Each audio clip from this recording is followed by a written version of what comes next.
안녕하세요. 김태원의 현명한 투자자 방송 시작하겠습니다. 본 영상에서 다루는 내용은 투자 권유가 아니며 각 개인의 투자 판단에 대한 책임을 지지 않습니다. 별도 SNS 채널 가입을 유도하거나 투자 권유 및 유료 리딩 서비스를 홍보하는 불법 사칭 계정에 유의하시기 바랍니다. 자, 오늘은 한화그룹의 아워홈 인수에 대해서 좀 말씀을 드리겠는데요. 이거 관련해서 이 한화그룹의 계열 분리, 즉 이제 삼형제 간에 김승용 회장의 세 아들 사이에 이제 이 재산 분할 이것도 관련되어 있는 그런 문제이기도 합니다. 지금 뭐 한화그룹 같은 경우는 첫째 아들은 말 그대로 이제 한화그룹을 넘겨받게 되면서 이제 방산 쪽, 이제 주력 사업이죠. 한화 에어로스페이스나 이런 방산 쪽을 넘겨받게 되고, 둘째는 금융 쪽을 넘겨받습니다.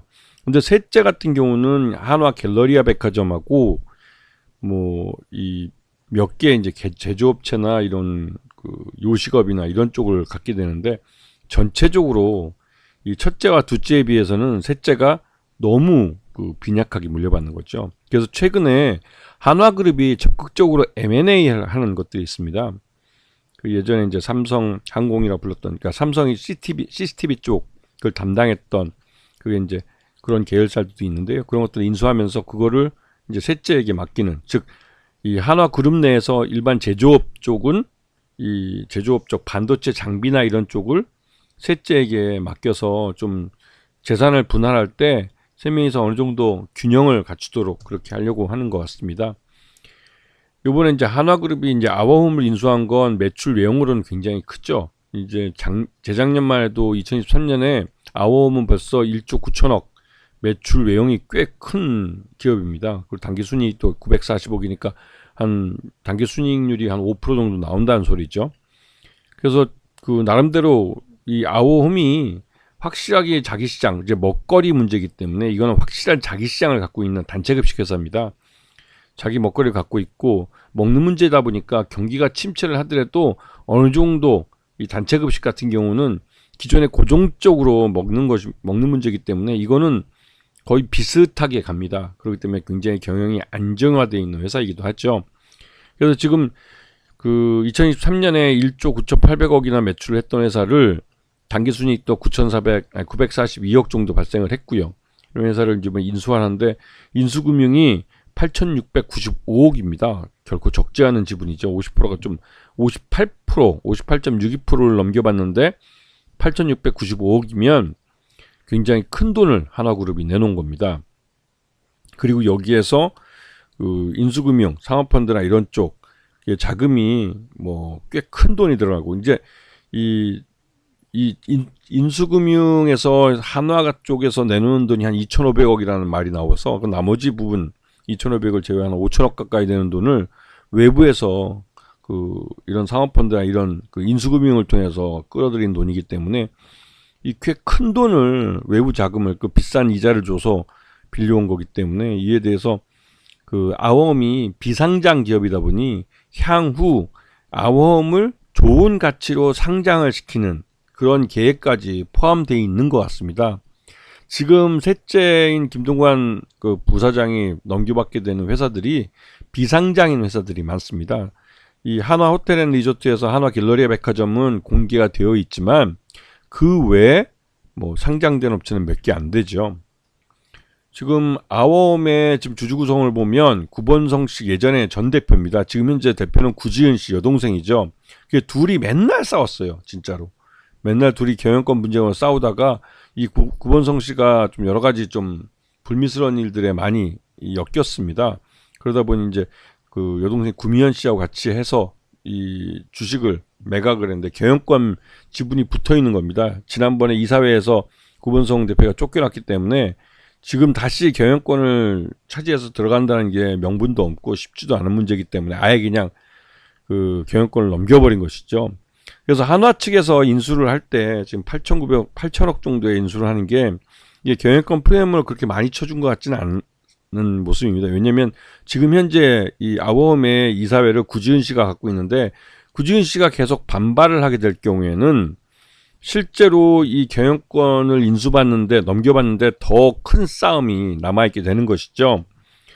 지금 한화 김동선 이 삼남은 이 아워홈 인수에서 나름대로 이 경영 능력을 보여줘야 됩니다. 구지은 씨, 지금 현재 아워홈을 경영하고 있는 구지은 씨를 어떻게 그 삶을 것인지, 그래서 안정적으로 이사회를 넘겨받게 될지, 이 부분은 향후 구지은 대표가 이런 한화의 김동선 대표에게 뭔가 제안을 받겠죠. 제안을 받아서 지금 현재 구지은 씨가 갖고 있는 그 지분, 그러면 다른 여동생 구명진 그 씨도 갖고 있는 지분 19.6%, 적지 않은 지분들인데 둘이 합쳐 거의 40% 가까이 되는 지분인데, 이 지분을 넘겨받게 되면 아워홈 전체 지분 100%를 넘겨받게 되는 겁니다. 그렇게 되면 향후에 아워홈을 상장시킬 때 구주 매출을 하든 여러 가지 방식으로 해서 이 아워홈을 갖고 상장을 시킬 때 뭐 그림을 다양하게 그릴 수가 있는 것이죠. 그래서 구지은 대표하고 구명진 씨가 갖고 있는 이 지분을 어떤 식으로 넘겨받을지, 그리고 지금 현재 또 앞에서 봤으면 인구 수가가 8,695억이라 결코 적지 않은 자금을 댔습니다. 그리고 이 매출 내용이 지금 거의 2조 원쯤 되고 그 단기 순이익이 5% 정도 나오기 때문에 뭐 나쁘진 않은 회사이긴 하지만, 그래도 이게 단체급식이기 때문에 그 성장성은 그렇게 크지는 않은 것이죠. 빠르게 뭐 점프업을 하거나 이런 제조업처럼 이 시장이 성장하면서 하는 게 아니라 그 기존 시장을 나눠먹기고, 특히 이제 아워홈 같은 경우는 LG그룹 계열사들의 단체급식들을 많이 하고 있고, 대학이나 이런 그 뭐 다른 직장인들 공장 이런 데 이제 단체급식을 제공하고 있는데, 이 한화그룹으로 경영권이 넘어가면 LG그룹 계열사들이 계속 아워홈과 어느 정도 기간 동안 이런 그 단체급식 계약을 계속 할지, 이 부분은 좀 의문이 됩니다. 그리고 그렇기 때문에 이거는 물론 이 아워홈이 이 한화그룹 계열사들의 단체급식 쪽 시장을 진출해서 또 그쪽을 뭐 받아갈 수도 있겠죠. 하지만 이제 경영권이 바뀌게 되면 LG그룹이 훨씬 더 계열사도 많고 공장도 많고 또 관계사들도 많기 때문에 이러한 것에서 이제 이 아워홈의 실적이 또 크게 변동이 될 수도 있습니다. 그래서 지금 현재 이 김동선 삼남이신데, 이분이 갖고 있는, 이쪽이 갖고 있는 게 갤러리아 백화점, 한화 호텔 앤 리조트라는 사업 분야하고 이 한화의 건설 부분도 갖고 있어요. 물론 한화 건설 부분이 그렇게 그 뭐 많은 부실을 갖고 있거나 부동산 PF 부실이 있거나 그러진 않은 것 같고, 그리고 하나 비전이라는 CCTV 감시용 그 보안 회사고요. 하나 모멘텀이라는 회사도 있고, 요번에 이제 한화 정밀기기가 이제 한화 세미텍이라고 해서 이제 반도체 쪽, 반도체 제조 장비 쪽, 그다음에 하나 로보틱스도 이쪽에 갖고 있습니다. 그래서 이 각각의 회사들이 모두 상장을 할 수 있는 회사죠. 지금 현재 상장 회사는 한화비전하고 갤러리아 백화점 두 개밖에 없습니다. 그래서 한화 모멘텀이나 한화 로보틱스, 한화 세미텍, 그리고 이번에 인수하는 이 아워홈까지 해서 4개 회사를 상장을 시킬 수가 있고, 상장 과정에서 상당한 큰 돈이 여기에 이제 그 김동선 그 삼남 부사장이죠. 부사장이 이제 지휘하는 쪽에서 이게 배열 분리돼 가는 쪽에서 자금이 들어올 수가 있습니다.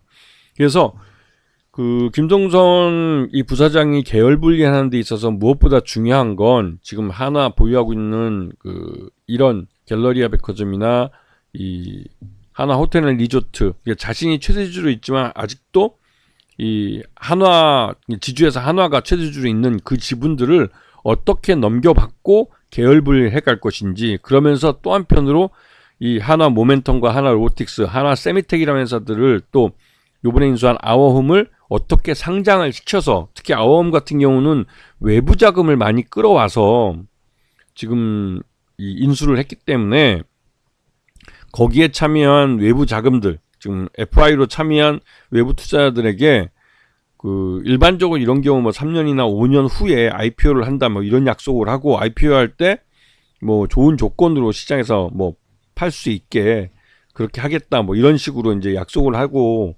그 이런 자금 지원을 받는 경우가 많습니다. 그래서 그러한 부분을 과연 어떻게 처리할지, 이게 이제 관건이 되겠죠.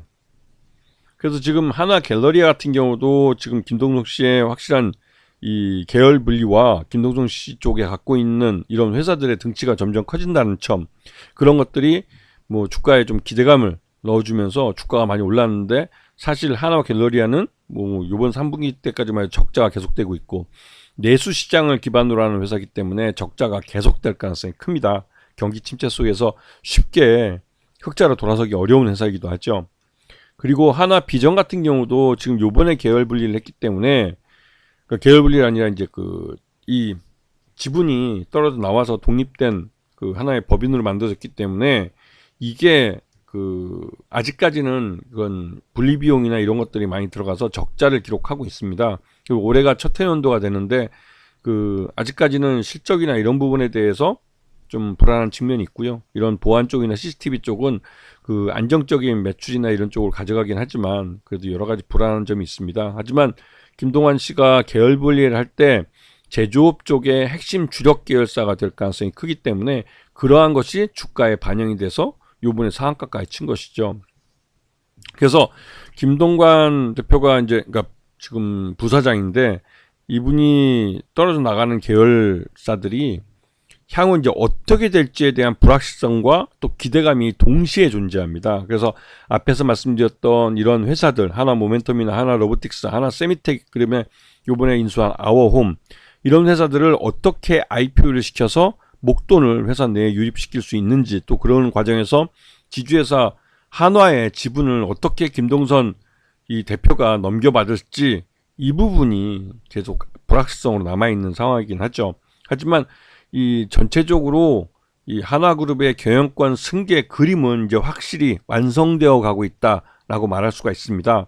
그래서 그러한 기대감이 주가에 선반영돼서 한화비전이나 뭐 갤러리아 주가가 급등하는 모습을 보였는데요. 문제는 이 두 회사 모두 적자였기 때문에 지금 이 김동선 부사장 계열 관계사로 돼 있는 데 중에 제대로 돈 벌고 있는 데가 거의 뭐 눈에 안 보인다는 것이죠.